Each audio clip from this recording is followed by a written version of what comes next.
Welcome, everyone, to the MMA Happy Hour. I am Kyle Anthony, your host.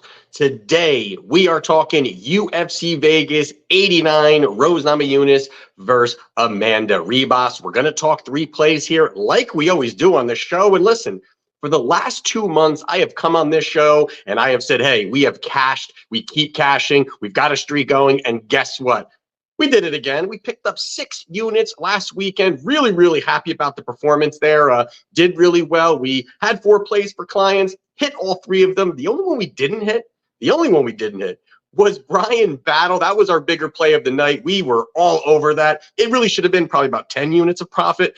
But either way, we were on here, hit every single plus money play that we had and we talked about here in the show. And that is why I don't go over every fight. I don't like to do that. Mostly reason is I'm looking to dive into plays where there's value, where there's an edge, where we can put our money in strong positions. And boy, we have done that. So really feeling good about it right now. 8 straight UFC events we have cashed. Number 9 is coming this Saturday. Really excited about it right now. Do have a 5% play up right now for clients. Feeling really good about the spot. And get on it if you want to become a client. Link down in the description. So check that out. Also, if you want a free $100, go over to Underdog Fantasy, promo code Mr. UFC, or click the link in the bio. You can then get your money over there, do a little bit of the fantasy side of things, whether you're doing NBA, you're doing UFC, or any other sport they do, and they got you covered there. So with paying the bills out of the way, let's get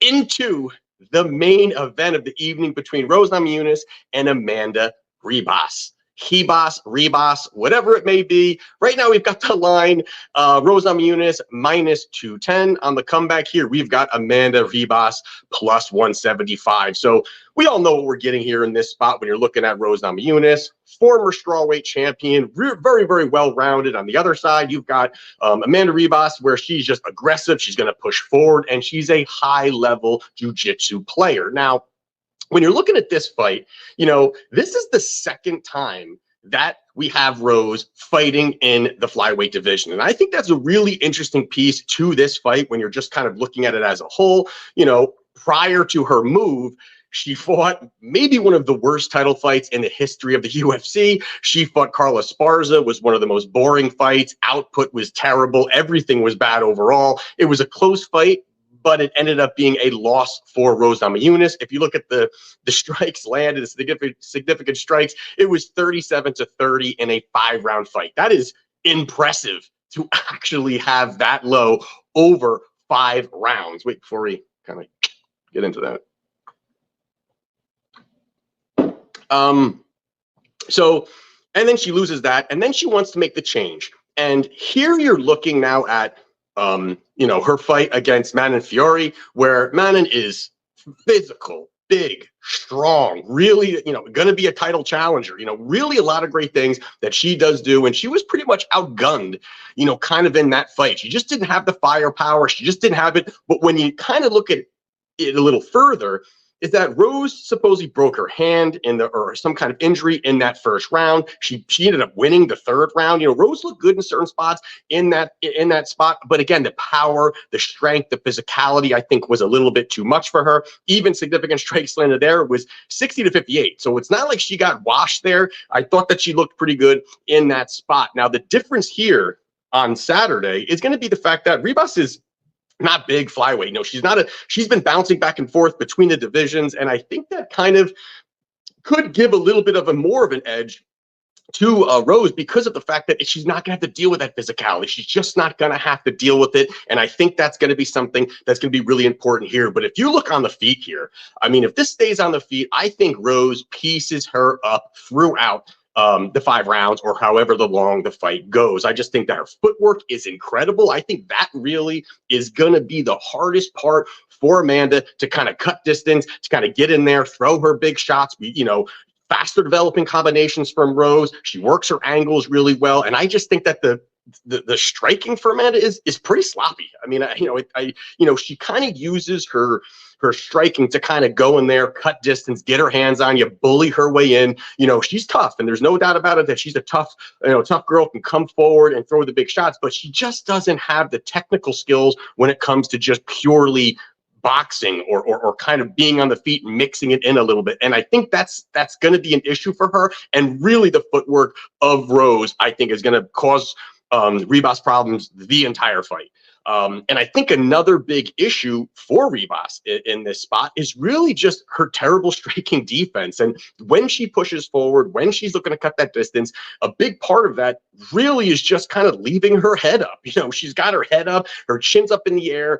She's throwing shots. She's just trying to land. And that's going to open up opportunities for Rose Namajunas, who has fantastic boxing, really has, you know, again, has those skills to really kind of piece her up at distance, even when she's coming in forward. And I think the better minute winner, I think the better minute winner over this fight is going to be Rose. I just think Rose is going to have that output, have the volume, outlanding her, and I think that's going to help her big time. Now, there's definitely going to be a threat when you're talking about the ground game of Amanda Ribas. I mean, there's no doubt she's very, very high level when it comes to there. She can latch onto anything. You know, she has that ability to look for those finishes, high level jiu-jitsu player, you know, like I said, and that could be where the threat lies for her, you know, and I think that could be a possibility. You know, could she get the takedowns? Could she look for, you know, cage push her up against the fence? Maybe.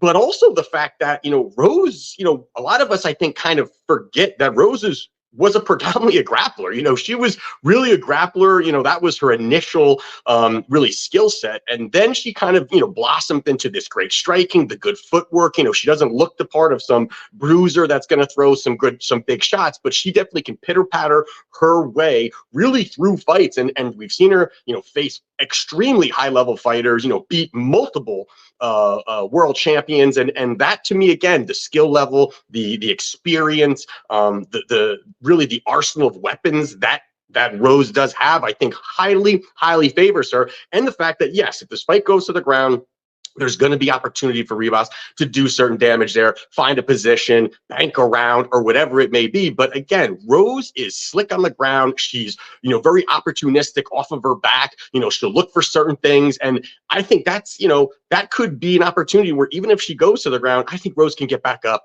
or at least stay safe enough for her to at least kind of get through the round, even if she can't get back up. And Ribas has that strength advantage of some sort and able to kind of keep her down and do those kinds of things. And I think that's going to really be a problem for her. And most of all, overall, when I'm looking at this, it's just the fact that it's just going to be the weapons, you know, and it's hard to really back Amanda when there's just not a lot that I think that she does well. I mean, I really don't think she does much well. You know, in an MMA sense. I mean, again, she's a talented fighter. You know, there's really good things that she can do. But again, in an MMA sense, you know, her striking's not there. You know, her footwork is not there. You know, her wrestling is not there. You know, if the fight can get, you know, is her toughness there? Absolutely. You know, can she push forward? You know, absolutely. But, you know, her chin's been a little suspect as well, too. I think that the massive advantage of this footwork, again, is going to be the biggest portion of Rose working and pitter-pattering from the outside. And that's kind of where I think this fight goes. Yes,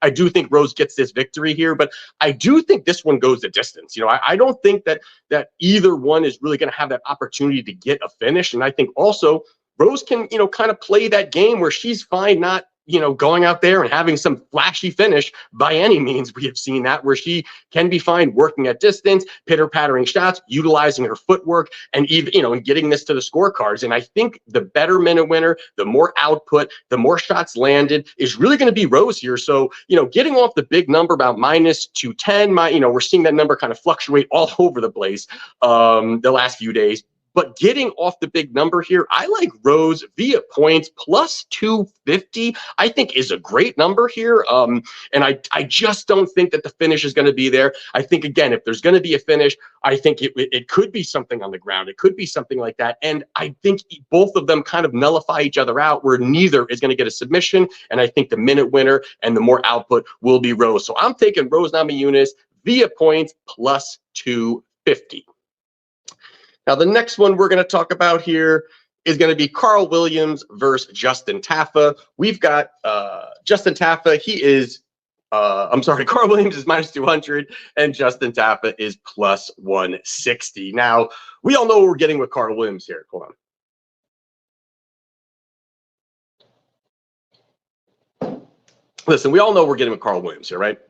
he's a wrestler. He's going to push a pace. He's going to try to grind on you, get the takedowns, get that control time. That's pretty much what he's going to be looking to do throughout the entire fight. Tafa on the other side here, heavy hitter, big time KO power, and he's definitely going to look to slug it out in this fight here. And there's no doubt that Carl Williams has a path to victory. You know, there's no doubt, and that's why I think this number is where it is at minus 200 because of, you know, could there be a takedown? Could he be smothering? Could Carl Williams absolutely do that? He can. You know, there's no doubt that's his path, and he's not going to really deviate from it. He's not going to look to kind of go another way, stand and throw with Justin Tafa. Absolutely not. And he's going to look to really kind of smother that offense, stay forward, push forward, you know, cage push you. You know, it's not going to be any sexy kind of win if he pulls out this victory. It's going to be mostly positional. It's mostly, you know, controlling you and keeping you down and even kind of slowing you down as the fight goes on. Just endlessly chain wrestling. And that's the one thing that he has also. You know, it is going to be the smaller cage. It could provide opportunities for you know, Williams to really cut the distance, get on him, get a takedown, even if Tafa gets up, continually chain wrestle. We've seen that's what he does. He will sell out for those takedowns, for that control time. And the other side of it here is that, you know, okay, so Williams you know, Williams is not a dangerous guy. You know, it sounds bad saying that, but he's not that dangerous. You know, he does not present a threat on the ground. Even when he's on the ground in a good position, he does not look that great when it comes to that. He's had 3 fights in the UFC, including Dana White's Contender Series. And even with that, to me, you know, it's really been just kind of holding guys, you know, banking rounds, winning position on the feet. He has not looked that good, at least in the UFC. I've seen other, you know, tape where he's got some finishes in regional scenes and other organizations, but with the UFC, it's been, you know, I feel like he's a little overwhelmed by the striking. He does not have the caliber of striking to really stand and bang, especially now he's going to deal with a heavy, big time power puncher. And, you know, 3-0 in the UFC, all of them going by decision. And I think one of the biggest kind of red flags for me really on the Carl Williams side is his last fight against Chase Sherman. And I couldn't rate Chase Sherman any lower, pretty much. I mean, the guy is 1-6 out of his last 7 UFC fights. Now he's fighting in bare knuckle, which is where pretty much MMA rejects go. No offense to anybody over there, but that's pretty much what that is. You know, and, you know, unless they kind of pay him a little more and get the right guy, but that's a whole nother conversation. But, Chase was able to really make it competitive. Now, if you go on the scorecards and you just look and say, hey, you know, what happened in that fight? You'll see that Carl Williams, you know, beat him. I think the scorecard 30-27 and 2, or, you know, pretty much it was all given to Carl Williams. Just by, if you look at the tape, I mean, if you look at the scorecards, that's what you see. This is why tape study is so important when you're breaking down fights. Absolutely. It's completely important. And you can tell other people that don't do tape study because they're pretty much just giving this blimp view of what's going on. Oh, this guy's a good this guy's a bad this, and this is what should happen. You know, you really got to dive into styles, into matchups, into what happened in the past, and can that be, you know, put into this particular fight, and can the other opponent defend those certain things? And I think tape study, again, is extremely, extremely important when it comes to this. And when I was going back and watching, there was a lot of issues with Carl Williams. And again, it's the fact that I don't think he's that dangerous of a guy, and he's kind of going to have to do this lay and pray kind of thing. But somebody like Chase Sherman, who, again, is a guy that's not even with the organization, that's very low level fighter, fought him very, very well. And I think one of the biggest things when you looked at it was the leg kicks. And that is a huge, huge opportunity for Justin Tafa, because you look at he just was not able to check them. I mean, Chase Sherman just kept slamming, chopping, chewing up that front leg. And, you know, Williams had no answer for it. He at times didn't even look like he was attempting to even check a leg kick in particular spots as well, too. So it was just terrible all around. And then even with the takedowns, you know, the takedowns were desperate, sloppy. You know, he almost had struggled to cut distance and had issues cutting distance. And this is against Chase Sherman. Chase Sherman doesn't offer much of a threat on the feet at all. And it just shows to me, honestly, how trash, you know, Carl Williams striking is. It's just not good. And this is going to be a spot where if Chase Sherman can land some shots and make it somewhat of a competitive fight in moments, I think someone like Justin Tafa can make this a very competitive fight on the feet as well. And to me, it was just a really bad showing on that Chase Sherman side. The other part of this now, enter Justin Tafa, is he is a big time leg kicker. I mean, this guy fires big time leg kicks. He chops away. He's got tree trunks for legs. I think it's going to be tough also to take Justin Tafa down. I don't think that's going to be as easy as it may seem, because he does look a little bit unathletic, and he's a little bit heavier of a dude, and maybe maybe it just kind of looks that way. But he has not been taken down in the UFC. That also a little bit of a different stat. I mean, a little bit of a misleading stat there, because he hasn't really needed to defend any, because he's just fighting guys who are going to sling and bang and not really look to like level change. So that to me is where there's openings for him here. If he can defend some of these takedowns, if he can smash the front leg of Williams, which I believe that's exactly what he's going to do early and often, it's going to be very tough for him. And then also you kind of add in the fact that Tafa is patient. He's a patient striker. He's a guy that's not going to just go out there and throw crazy volume. He's just not that guy. And I think guys that march forward will have more success. Williams will have more success on these takedowns, because they're going to run into some of these takedowns. He can level change. He can push. If Tafa's going to be on the outside, chopping at legs, throwing big haymaker shots, big uppercuts, big hooks, that one of those is a fight-ending shot, that's going to maybe make somebody like Williams a little more tentative, a little more wanting to work at distance, a little bit more nervous cutting that distance. It's almost like Derek Lewis versus Curtis Blades. Curtis Blades had a path there, get the takedown, try to get the takedown, and it was almost as if he was scared, knowing that power was there, and then he ends up getting lit up. So that to me is definitely going to be an issue when you're looking at that. And again, Tafa is the better striker. And again, it's really a one path spot for Williams. And if Williams gets his victory, I think it's not going to be a finish. It's going to be takedowns. It's going to be, boring. It's going to be a takedown and lay on you. And then Tafa could get up and he's going to get a takedown and lay on him again. I don't really see a finish in this fight here, but I'm more on the side that this is going to be on the feet, that there could be some opportunities for him to get for Williams to get the takedown, get some control time. But I do think that it's going to be very difficult for him, because again, cutting that distance, checking the leg kicks, worrying about the heavy shots up top, and not having striking, Williams not having striking, I think just really provides opportunity here for Justin Tafa. I do lean a little bit towards that knockout here. The knockout's sitting around plus 250 also. So it's a nice number there at not a round or anything like that. I do think that there's opportunity there, but for me, in this spot here, I gotta go Justin Tafa plus 160, even though that number has come down. I think it was plus 220 or something like that last week or earlier in the week, whatever it was. And now it's come down. I still like it. You're giving me plus 160 in this fight here, in a fight that I don't think Carl Williams is that good just in general. So I do like Justin Tafa to get the job done. Another plus money play here, Justin Tafa plus 160. Now, the last fight we're going to go over here is going to be Billy Q minus 142, which is actually, I'm starting to see that line kind of come up again. It's another one where we are seeing a lot of line movement on that fight. And then the other one is Youssef Zalal, who he's facing, plus 120.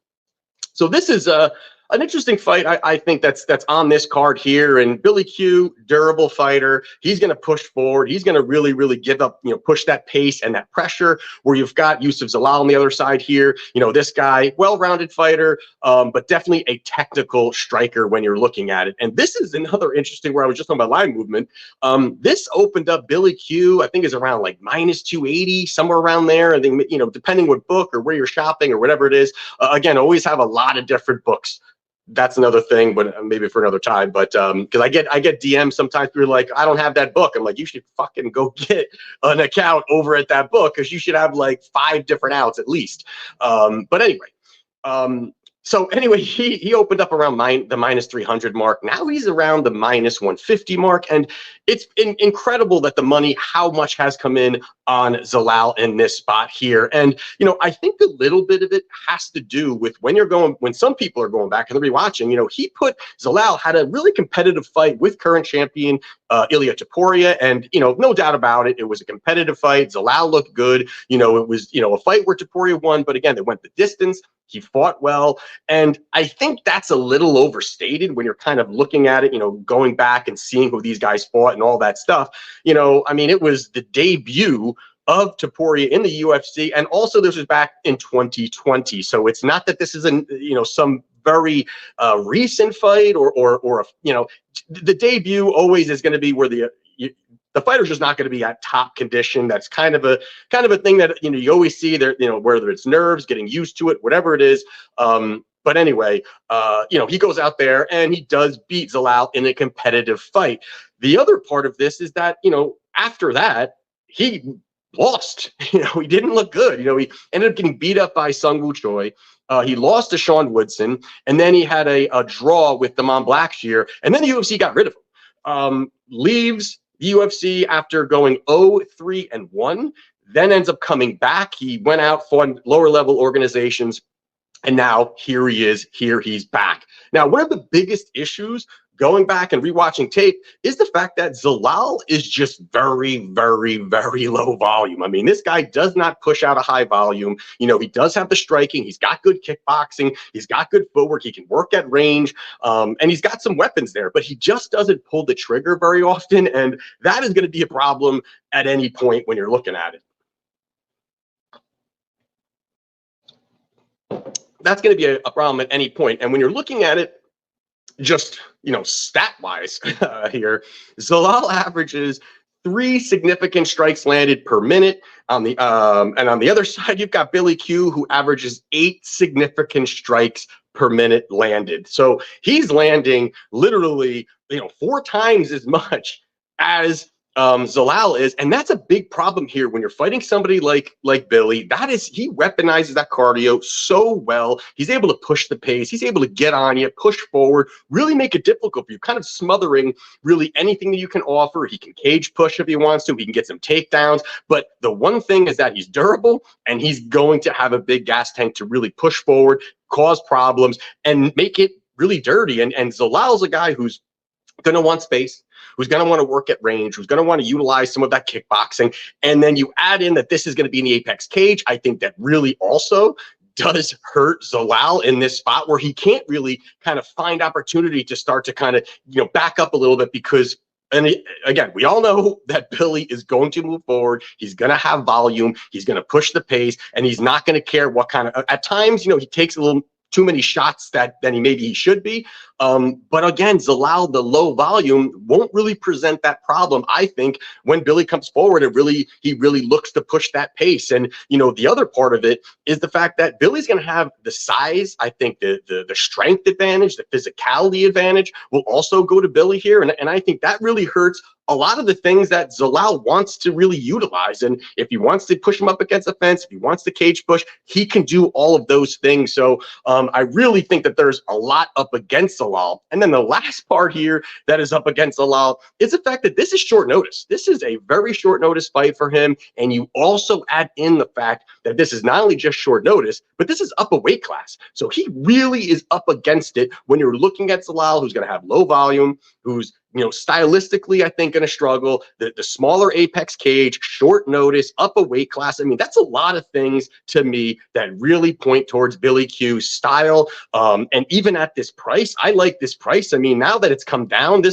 I think this is a great spot here around the -140 mark. I think is a great spot here for a guy that I do believe has all the skills, has fought tough guys in the UFC, has stayed in the UFC. So I do like Billy Q to get the job done, -142.